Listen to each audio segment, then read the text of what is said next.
Own it, just renting it? Pay more, pay less? Carter the Car Guy is back with a leasing tutorial for the McPhillips Toyota Car Guide.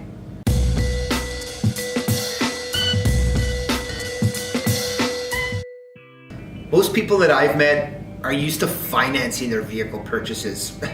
For many people, it just seems easier to understand. Leasing, however, does provide several benefits. Typically, a shorter term, usually a smaller amount, and the opportunity to buy the vehicle at the end. Here are 3 points to make sense of it all. Number 1, do I actually own my vehicle? No, you do not own your vehicle. Even when financing the vehicle, the bank, and not the customer, owns the title until it's completely paid off.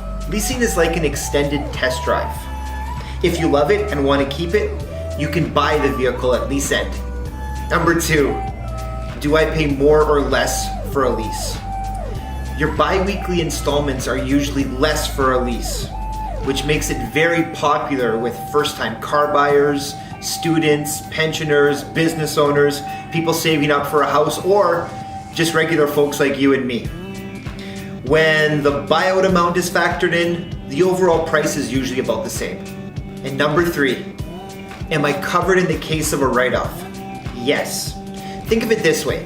If you owe a lot for your vehicle, but now it's just worth a little, typically in a finance agreement, you would have to be responsible for the difference. That's where gap protection comes in. Gap protection is free on all leases, and it covers the difference between what the vehicle is now worth and what you still owe.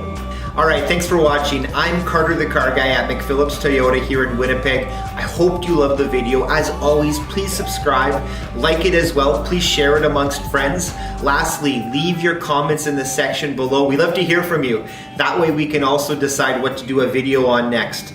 McPhillipstoyota.com. Thanks again.